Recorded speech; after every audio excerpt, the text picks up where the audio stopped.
Scoundrels, scallywags and sinners come in all shapes and sizes.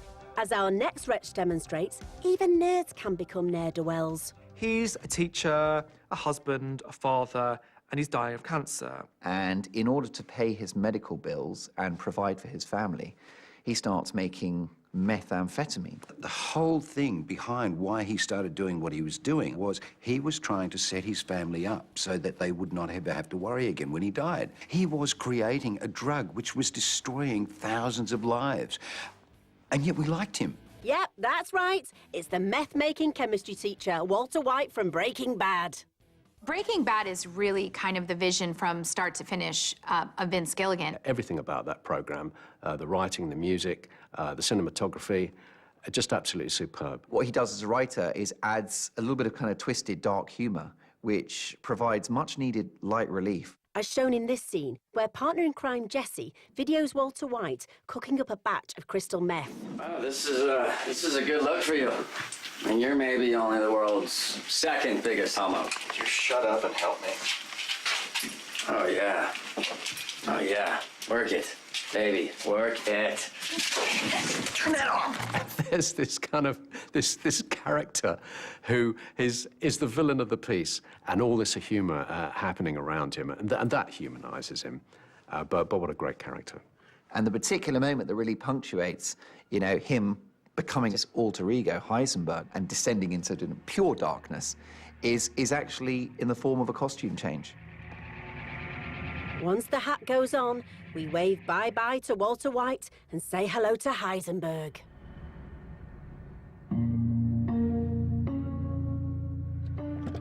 And suddenly there was pictures that people were releasing, and the fear amongst the drug world of this guy, this mystery man, and all they had was this picture of the guy with the hat. And suddenly it became his trademark, the hat and all of that. But then he's dragged into it so far, and he wants to go to the bitter end, and his ego takes over, and he's got to be the biggest of the best, which is absolutely wonderful, which is funny in itself. It's a really pivotal scene in season 4 when Walter kind of removes the mask openly in front of his wife, Skylar, who's played really well by Anna Gunn. He's revealing himself gradually, how much he's actually changed.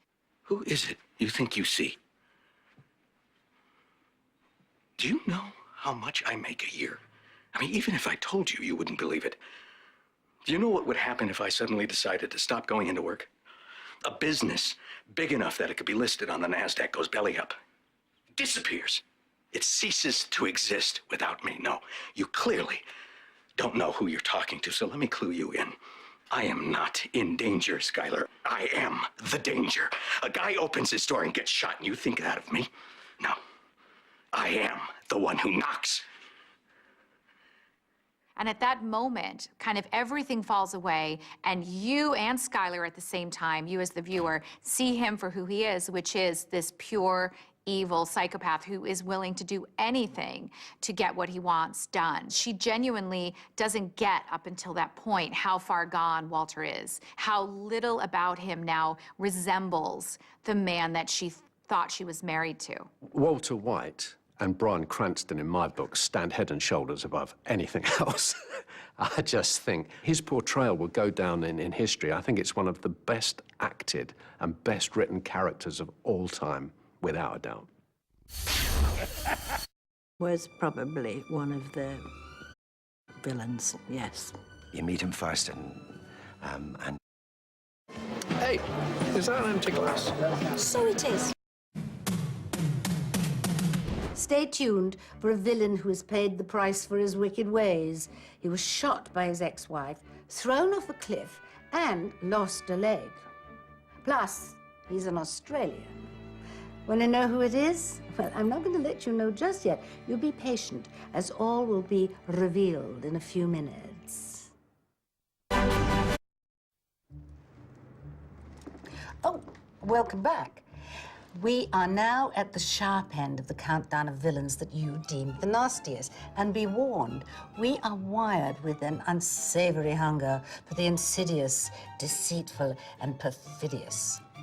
I, for one, find our next villain deliciously evil. Could someone please peel this? He wasn't a cad from the very beginning. It developed over time. Neighbors, everybody needs good neighbors with a little understanding. Here's one ratbag who has no interest in being a good neighbour. Paul Robinson. A businessman so cutthroat, he makes Gordon Gekko look like a cuddly koala. But it wasn't always like this. I think the interesting thing about Paul Robinson was that he wasn't born evil, like quite a lot of villains in soaps. Something happened to him that changed his life, and that was his first wife trying to kill him. That was his downward spiral into the world of evil. Paul, do you know what I'm looking forward to? What? You're forgetting to be so cynical and becoming my nice grandson we all love so much. Yeah, I might just go for a walk. And I'll leave you to put your memories back on the wall.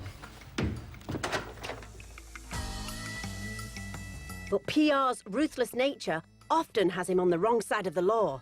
After getting caught for fraud, he goes on the run and gets thrown in the clink. Only to return 9 years later, madder and badder than ever. For some reason, he had vengeance on his mind to destroy Ramsay Street. And he went about it, firstly, by burning down Lassiter's, killing Gus Cleary, and on it went from there, really. Just a couple of little things to start him off.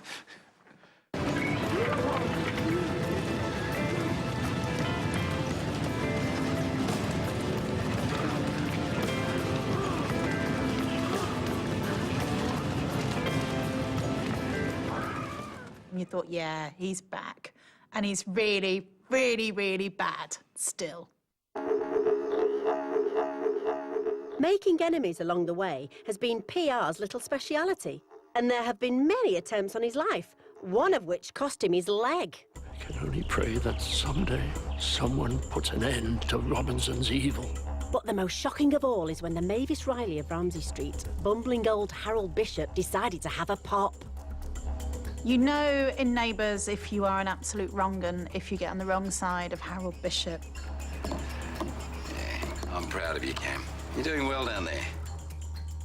Next thing we know, there's Harold Bishop with his hands around Paul Robinson's neck, and you thought the world has really turned on its axis. Bye, son.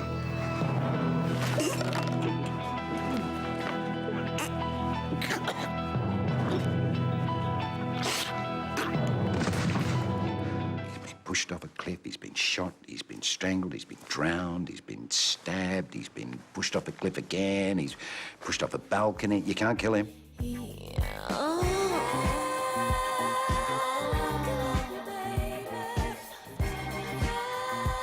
Yep, you can't keep a bad man down, but perhaps the biggest string to Paul's naughty bow is the fact that the womanising little wombat just can't keep his dipstick to himself and has left a bevy of beauts with broken hearts. It's amazing how much sex a one-legged man can get, isn't it? It's just astonishing. It's Stefan Dennis, isn't it? So the women just keep going there. He hasn't aged a day, not in decades. Women used to flock to me. I could be at a nightclub or something, they'd flock to me. And I was like, oh, he's so sexy and all of that. And I was like, but you're not really attracted to me, you're attracted to my character. And they're like, yeah, it's so bad. And I'm like, what's wrong with you? He's bad, he's evil, he's vile. She deserves a good